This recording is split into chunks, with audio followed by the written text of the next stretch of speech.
Sveiki! Šiandieną kalbėsime apie tai, apie ką prieš 30 metų net negalvojo medikai.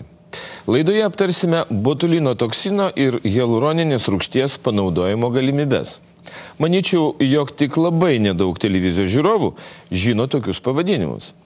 Tai cheminės medžiagos, kurios leidžia koreguoti mūsų raumenų veiklą, o kitaip sakant, paralyžuoja tam tikram laikotarpiui nervus. Pritaikymas labai platus. O šiandieną kalbėsime apie veido korekciją ir apie bruksizmą. Šios injekcijos gali apsaugoti nuo veido plastinių operacijų ir nuo dantų griežimo. Apie tai plačiau laidoje.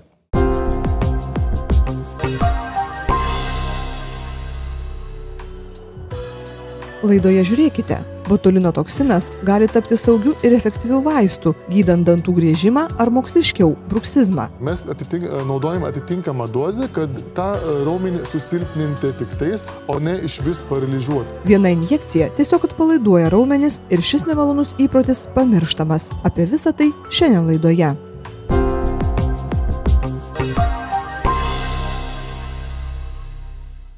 Šiandieną studijoje svečiuose Tarptautinio implantologijos centro burnos chirurgas Suhelis Bešara. Sveiki. Sveiki. Taigi, kas yra tas mistinis botulino toksinas ir iš ko jis gaminamas? Botulino toksino preparatas tai yra toksai preparatas, kuris užblokuoja nervinius impulsus, šitaip raumenys nesusitraukia, negali susitraukti. O kodėl vadinasi toksinas? Toksinas tai baisus žodis. Toksinas tai yra žodis, tai yra nuodas, ne? Nuodas. Tai, bet tiesiog yra labai naudojamas mažos dozės, kuris yra nekenksmingos, jos nieko blogo nepadaro, bet padaro tą vieną dalyką, kad užblokuoja tą raumenį. O botulinas ir botulizmas, liga infekcinė, jie kaip nors siejasi tarpusavį? Gal gaminama iš tų bakterijų? Iš tikrųjų taip yra gaminama iš tų bakterijų, bet kaip minėjo, yra labai maža koncentracija, kurie nepaveikia, nieko blogo organizmui nedaro. O kas yra hialurono rūgštis? Hialurono rūgštis yra toksai biologinis gelis, sterilus, kuris šiaip jisai būna mūsų odoje. Tik tais bėgant metais būna mažiau odoje. Tai jisai pasisavina labai daug vandens, jisai paduoda odai elastingumą ir jaunatviškumą, sakykime. Tai reiškia, hialurono rūgštį mes visi turim savo odoje, tik tai su amžiumi jo vis mažėja ir mažėja. Teisingai. Tai saugus medikamentai, negali nieko atsitikti. Apie hialurono rūgštis tai yra netgi ne medikamentas, tai yra priskirtas daugiau prie kosmetologinės preparatais. Tai jisai yra visiškai saugus. Botulino toksinas gali tik tais naudoti gydytojas su atitinkama kvalifikacija. O kada naudojamas botulino toksinas, kada hialurono rūgštis? Šnekant apie veido sritis, botulino toksinas turi įvairių naudojimo būdų. Pas mus praktiškai odontologijoje norėčiau pakalbėti apie bruksizmą, tai yra aktuali problema. Galime išgydyti bruksizmą, tai yra trinimas, dantų trinimas. Kaip liaudis sako, griežiam dantimis. Ir vaikučiai griežia, ir suaugę.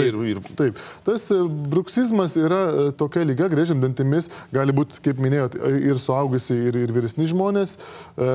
Iš tikrųjų, priežastis gali būti nervinė priežastis, taip pat psichologinė priežastis, ne tik odontologinė. Bruksizmo pasiekmes yra įvairios. Yra pasiekmes dantims, trinėsi dantis, jie pasidaro nusitrinę, sužemėja sąkandis. Taip pat atsiranda sąnarių skausmai, bei gali būti ir galvos skausmai taip pat. Vienas iš tų irgi baisių dalykų, moterim, hipertrofuojasi raumenis, jie padidėja, ypač apatinio žandikaulio raumenis, to pasiekoje veidas atrodo kvadratinis. Tai yra vyriškas bruožas. Na, o skausmai sąnarių atsiranda tik tai mandibulių? Apatinio žandikaulio sąnarys, taip, kadangi trinant dantis, tas sąnarys dalyvauja šitam procese ir jeigu viskas, kas yra per daug, yra blogai. Taip. Tai to pasiekoje yra sąnario skausmai. Gydyme dar anksčiau buvo naudojamos kapos. Naktį įsidėti, taip kaip boksininkai įsideda. Teisingai. Kapas yra tradicinis metodas iki šiol. Kad nesutrintų dantų. Jisai ne visiškai pasiteisinęs metodas. Tai kartais jisai gali padėti, o kitą kartą ne.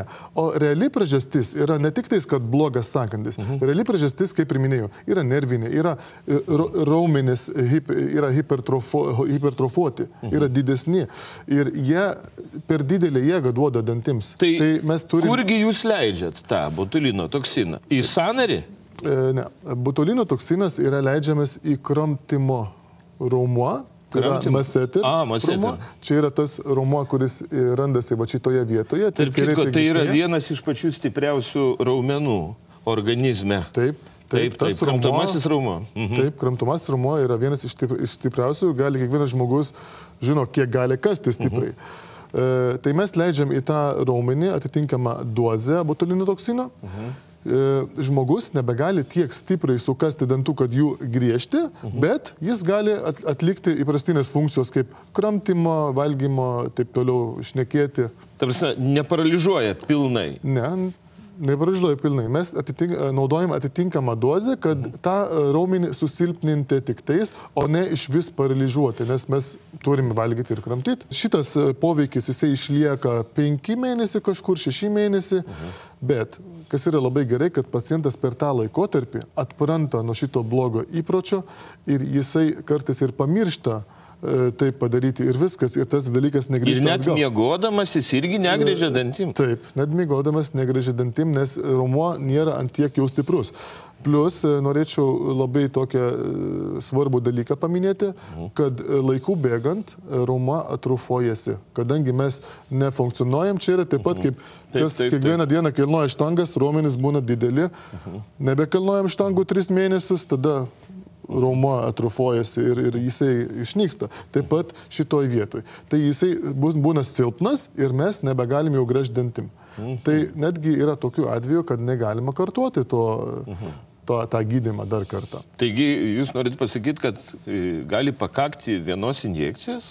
Dažniausiai gydyti bruksizmą, tai mums reikia pirmus metus, reiškia 2 kartus kartot procedūrą, tai yra 1 kartą, dar kartą po 6 mėnesių ir dažniausiai nebereikia. Nes kaip ir minėjau, pacientai atpranta.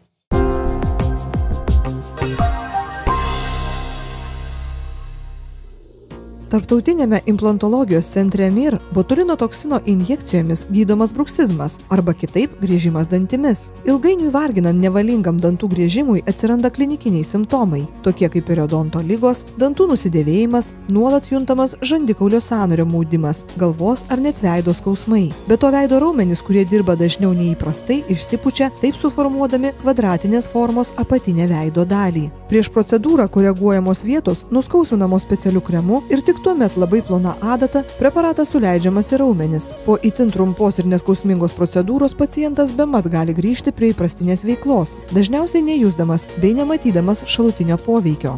Gydant bruksizmą botulino toksino injekcijomis, praėjus 5-10 dienų po procedūros, dauguma pacientų ne tik pajunta, bet ir pamato akivaizdžius pokyčius. Atsipalaidavę mažiau apkraunami raumenys ilgainiui sumažėja, veidas tampa proporcingesnis, o apatinė veido dalis žymiai siauresnė. Taip pat tarptautinėme implantologijos centre MIR botulino toksino injekcijomis atliekamas raukšlių aplink akis koregavimas, kaklo raukšlių lyginimas nechirurginiu būdu. Grąžinti jaunystę suglebusiai kaklo odai gali tik plastinė chirurgija. Tuo tarpu rieveliais bei raukšlėmis paženklintą kaklą galima pakoreguoti botulino toksino injekcijomis.